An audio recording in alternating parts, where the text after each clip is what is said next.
Here's a question to live an erotic life. Is this thing that I'm choosing to do right now, I'm making a conscious decision to do this thing right now, is this valuable enough for me to be in full presence as I'm doing it? Instead of, our monkey mind often comes in and it keeps pulling our attention over here. We get pulled off track and we're not fully present with what it is that we're doing. And as I said yesterday, for me, presence is almost the same thing as living an erotic experience. And so, as my monkey mind is pulling me off, I'm not able to be savoring this experience that I'm having right now.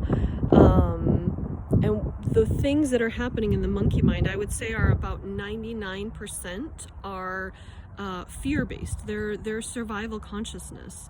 And so, as we are wanting to drop in and really have this erotic experience of living in a human body, we keep getting pulled off by all of these survival thoughts. Oh, I need to write this check to this person, because if I don't, I might be irresponsible if I get my, money to the landlord on the second instead of the first. Or if I don't call this person, they might get upset with me, or, whatever it is.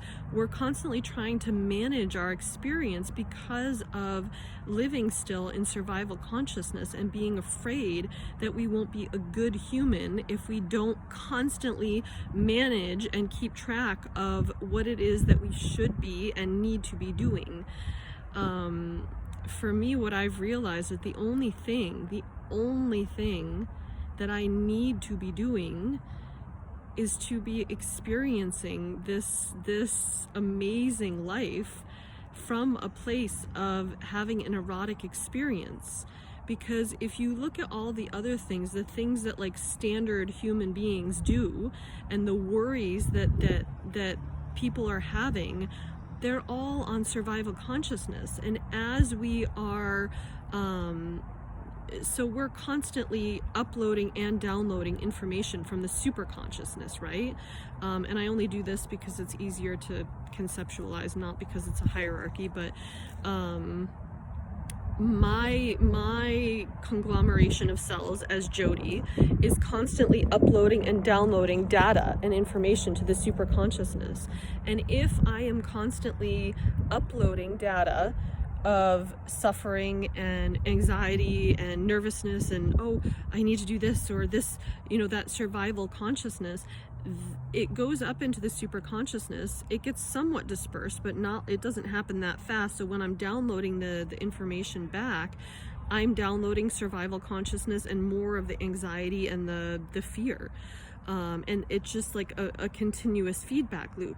And then that's also dispersing out into the world, right? If you see it like a toroidal field, I'm holding my phone with one hand, so I can't do it really well, but the toroidal field is like, okay, the information comes up through my central channel, and then it gets dispersed out to the sides and then falls back down, and it gets up through my central channel and goes out and gets dispersed. So if you imagine it's coming up through your bottom and then going out through your crown and then coming up and being cycled, how do I want that information to be coded when it comes through my container? Do I want that information to be coded with survival consciousness, so that because somehow someone told me that you're a better human being if you manage your experience and you make sure that you're responsible and you do this thing and you treat people like this and your whole purpose is to help the world and save the planet, and all of these narratives I had for a really, really long time. But the thing is, if I keep my channel based in that energy, what is happening is that I'm feeding that back into a feedback loop to myself and to the rest of consciousness.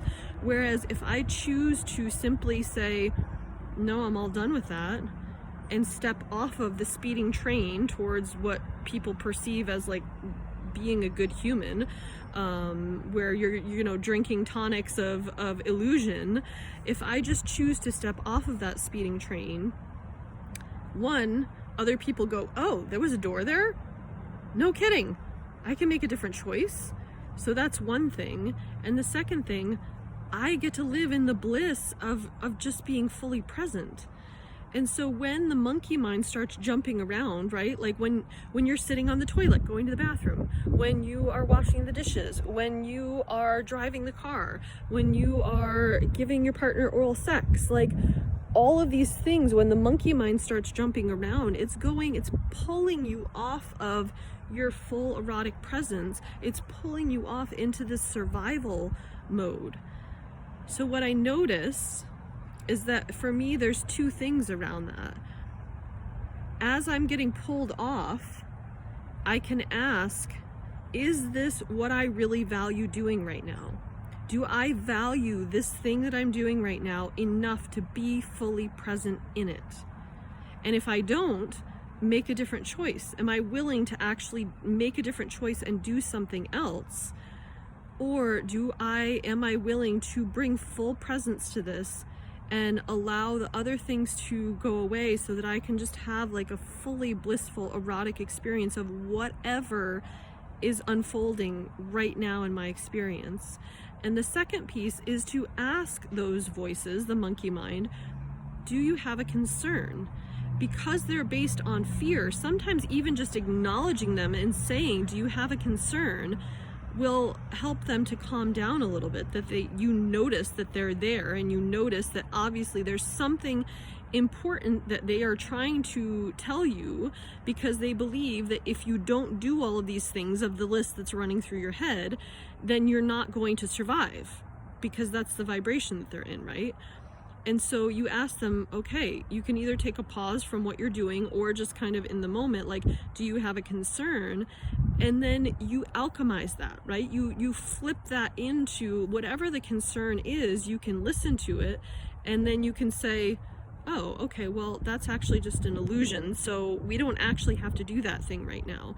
And the more that you alchemize these voices, you come to a point where this is what people don't tell you, right? Like shadow management, they tell you, you will be doing this for the rest of your life. You will be, dealing with your shadow for the rest of your life, because there's all these compartments that you have to attend to. But if you alchemize it, your channel gets more and more and more pure. So it's like your channel becomes rose-colored glasses. So as the energy that's distorted from the matter around you, that's been distorted by fear of culture, the cultural consciousness of fear, it's distorted all around you. And when you come into coherence inside of yourself, which a huge part of being in coherence is being fully present and experience life as an erotic experience, then that energy, as it's being cycled through your container, it's feeding yourself and the super consciousness with coherence instead of distortions and illusions. And so it completely shifts the way that you move in the world, and it also disperses to a lot of other people. And so play around with it, see what coherence means to you, and really ask yourself, is this what I value doing right now? And do I value it enough to actually bring myself into full presence and just be in the experience fully, fully, fully? Am I willing to be in this experience fully? Let me know.